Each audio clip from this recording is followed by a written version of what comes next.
This woman is shopping in an upscale New York City boutique. It's actually more of an upscale store. I'm not sure if you'll find anything that you're looking for. She is looking for a new outfit, but the store's employees are on the lookout for people like her. I don't need you any further in the store because I can't keep my eye on you. People like you come in and they take things. People like me? I think you know what I'm talking about. I don't feel comfortable with you in the store. Keep your eye on these two women. Not sure you can actually afford something like this. Let me fold this back.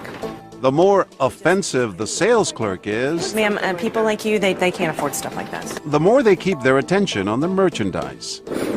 We catch up with the two women outside. I did actually feel sorry for the girl. Will you do something next I wouldn't time? have got involved, no, because it's nothing to do with me.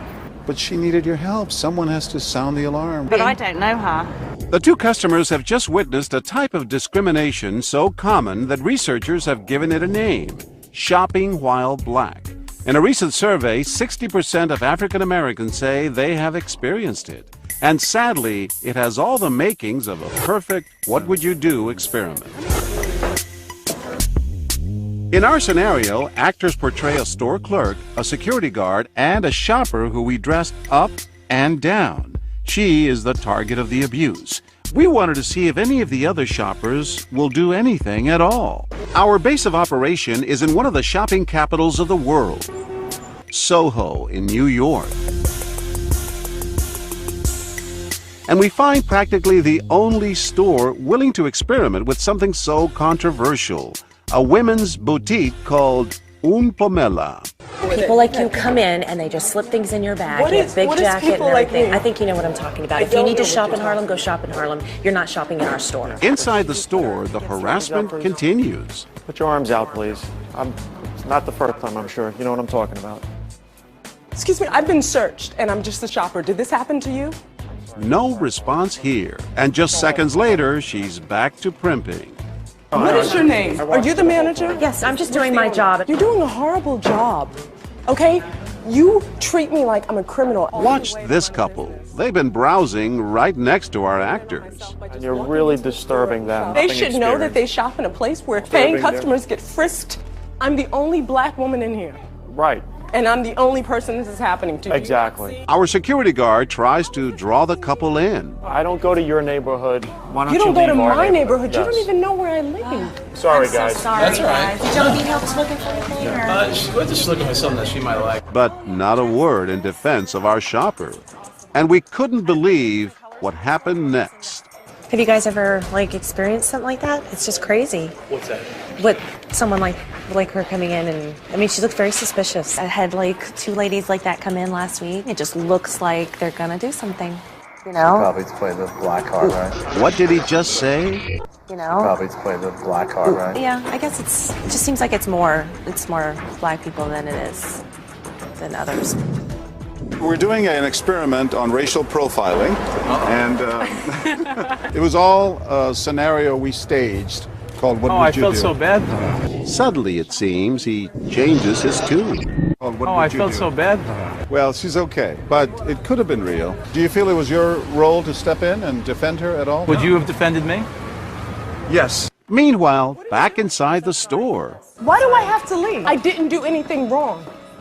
This is preventative, loss prevention. You're throwing me out of the store because I'm black. notice this customer is having a hard time concentrating on the merchandise. A few minutes later, and just as we did with the man before her, we instruct our sales clerk to engage her. I think it's probably more of appearance than, just that kind of people. The probability is just higher. What does that mean, that type of people? I don't understand. The statistics are higher for people of different what? types. Type, you see, that's the problem. That type, I'm afraid of what you're going to say when you clarify what type means.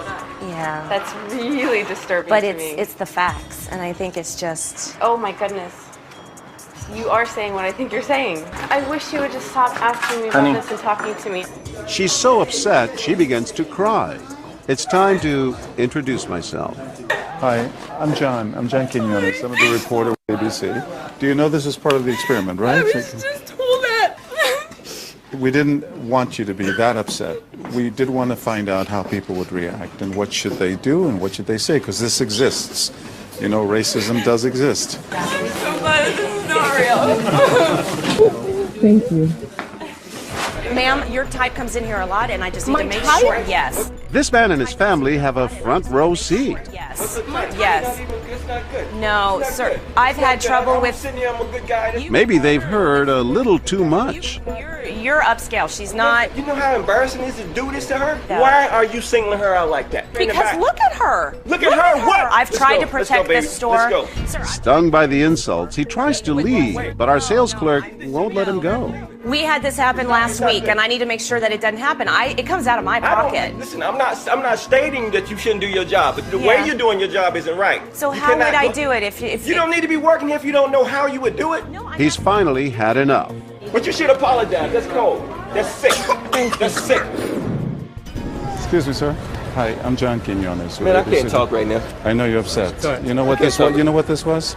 It's an experiment on racism, and a lot of people didn't say a thing, and it's a wonderful thing you did. I usually don't say anything, but I couldn't sit there because it wasn't security after a certain point. You came to my rescue. And no, seriously, it's so humiliating. It's embarrassing. I've been followed around in stores before.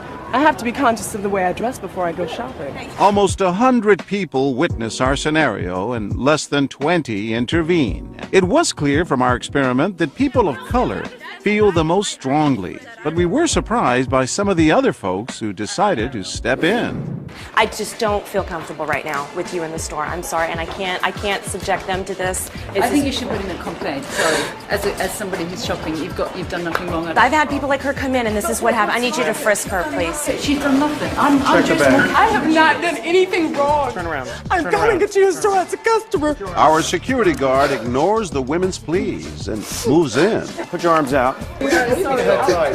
We're with you, definitely.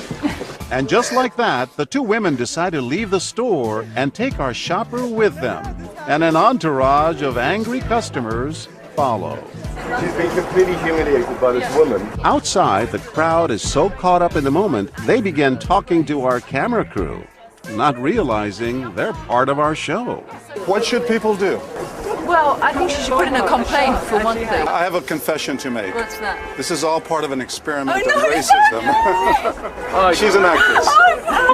And she's an actress. And a good actress, too. Well done. It's a great store. The owner's Jimmy. Hi, guys. I'm so sorry. I'm so happy you guys stuck up. Can I try my clothes on now? Yes, of course. Please come